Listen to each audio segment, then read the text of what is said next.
नमस्कार विद्यार्थी मित्रांनो. तलाठी भरती आणि MPSC ग्रुप सी यांच्या प्रश्नमालेमध्ये आज वनस्पती ऊती या विषयावर आधारित आपण 25 महत्त्वाचे काही प्रश्न पाहणार आहोत. तर या प्रश्नांचा सराव जर केला तुम्ही तर ग्रुप सी ची जी एक्झाम आहे आणि तलाठीची एक्झाम आहे तर त्यासाठी तुम्हाला विज्ञान या घटकावर आधारित या प्रश्नमालेचा नक्कीच तुम्हाला उपयोग होईल. तर पहिला प्रश्न आहे, वनस्पतीतील विभाजी ऊती म्हणजे मेरिस्टेमॅटिक टिश्यू मुख्यतः कोठे आढळते? मेरिस्टेमॅटिक टिश्यू वनस्पतीमध्ये आढळतात मुळाच्या व खोडाच्या टोकांमध्ये, जिथे सतत ही वाढ होत जाते, म्हणजे सतत त्याचं सेल डिव्हिजन होत असतं.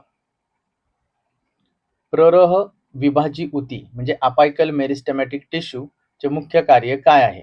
तर प्ररह विभाजी ऊती म्हणजे अपायकल मेरिस्टेमॅटिक टिश्यू चे काम आहे खोड व मुळांची लांबी वाढवणे. अपायकल. पार्श्व विभाजी ऊतीला म्हणजे लॅटरल मेरिस्टेम याचे दुसरे नाव काय आहे? तर कॉम्बियम हे पार्श्व विभाजी ऊती किंवा लॅटरल मेरिस्टेम याचं दुसरं नाव आहे. स्थायी ऊती म्हणजे परमनंट टिश्यू कशी तयार होते? तर विभाजी ऊतीतील पेशींचे विभाजन थांबल्यानंतर त्याचं रूपांतरण स्थायी ऊती किंवा परमनंट टिश्यू यामध्ये होतं. पुढचा प्रश्न आहे, मूल ऊती म्हणजे पॅरेनकायमाची रचना कशी असते? मूल ऊती किंवा पॅरेनकायमाची रचना पेशीभित्ती याच्या पातळ असतात आणि पेशी या जिवंत असतात. मूल ऊती. हरित ऊती म्हणजे क्लोरेनकायमाचे मुख्य कार्य काय आहे? तर प्रकाश संश्लेषण हे कार्य त्याचे आहे हरित ऊती किंवा क्लोरेनकायमा या ऊतीचे. वायू ऊती म्हणजे एरेनकायमा कोणत्या वनस्पतीत विशेषतः आढळतात? तर जलचर वनस्पती उदाहरणार्थ कमळ यामध्ये वायू ऊती किंवा एरेनकायमा या प्रकारच्या टिश्यू किंवा ऊती आढळतात, कारण जलचर जे वनस्पती आहे त्यांना पाण्यावरती तरंगण्यासाठी या ऊती मदत करतात. स्थूल ऊती किंवा कॉलेनकायमाचे मुख्य कार्य काय आहे? तर स्थूल ऊती किंवा कॉलेनकायमा हे यांत्रिक आधार आणि लवचिकता देण्यासाठी वनस्पतीमध्ये उपयोगी ठरतात. दृढ ऊती म्हणजे स्क्लेरेनकायमाची पेशीभित्ती कशी असते? दृढ ऊती किंवा स्क्लेरेनकायमा यांची पेशीभित्तिका लिग्निन या सबस्टन्सने बनलेली असते आणि जाड असते. ठीक आहे. आणि त्या पेशी कशा असतात? तर मृत पेशी असतात. स्क्लेरेनकायमा. पुढे, बियांच्या कडक कवचामध्ये कोणती ऊती आढळते?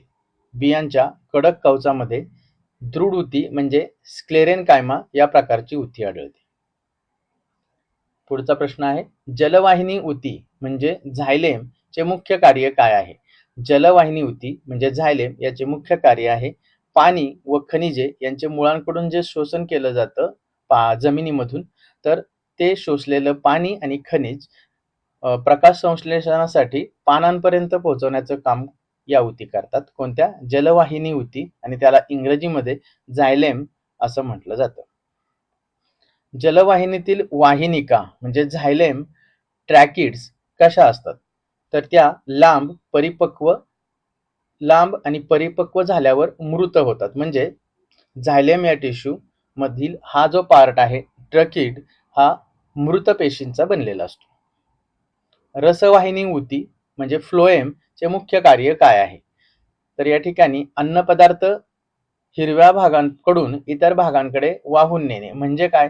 तर प्रकाश संश्लेषण क्रियांमध्ये जे काही अन्न पानांमध्ये तयार होतं ते अन्न वनस्पतीच्या इतर भागांपर्यंत पोहोचवण्याचं काम या ऊती करतात, ज्यांना रसवाहिनी ऊती मराठीमध्ये किंवा फ्लोएम असं इंग्रजीमध्ये म्हटलं जातं.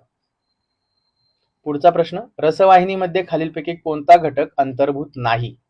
रसवाहिनीमध्ये वेसल्स हा घटक अंतर्भूत नाही.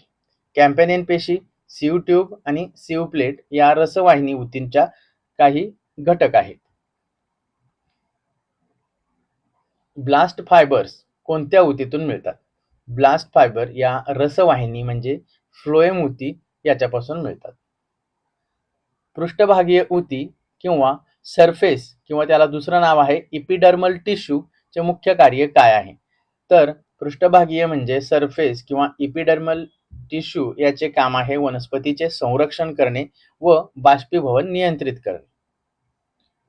पुढचा प्रश्न, निवडुंगासारख्या वनस्पतीत बाह्य आवरणातील सूक्ष्म छिद्रांना काय म्हणतात? निवडुंगासारख्या वनस्पतीमधील बाह्य आवरणावरील जे सूक्ष्म छिद्र आहेत त्याला पर्णरंध्रे किंवा स्टोमाटा असं म्हटलं जातं. बाह्य आवरणात सुबेरिन तयार झाल्याने काय होते? तर त्यामुळे वायू व पाण्याची देवाणघेवाण थांबते. जलवाहिनी मूल ऊती म्हणजे झायलेन पॅरेनकायमा चे कार्य काय आहे? तर अन्न पदार्थ साठविणे हे जलवाहिनी मूल ऊती म्हणजे झायलेम पॅरेनकायमा या टिश्यूचे कार्य आहे अन्न पदार्थ साठवणे. सहपेशी म्हणजे कॉम्पॅनियन सेल्स कोणत्या ऊतीत आढळतात? सहपेशी किंवा कॉम्पॅनियन सेल्स या रसवाहिनी म्हणजे फ्लोएम मध्ये आढळतात.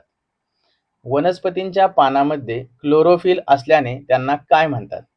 तर वनस्पतींच्या पानामध्ये क्लोरोफिल असल्याने त्याला मेझोफिल ऊती असं म्हटलं जातं.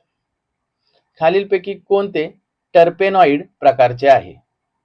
तर खालीलपैकी फक्त इथेनॉल नाही आणि अजीवनसत्व नाही तर दोन्ही म्हणजे मेन्थॉल आणि जीवनसत्व अ आणि मेन्थॉल या दोन गोष्टी टर्पेनॉइड प्रकारचे आहेत.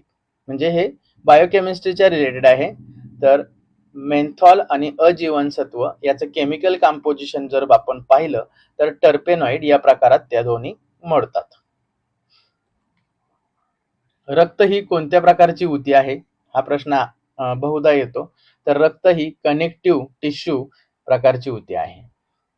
स्नायू आणि हाड जोडणारी रचना कोणती?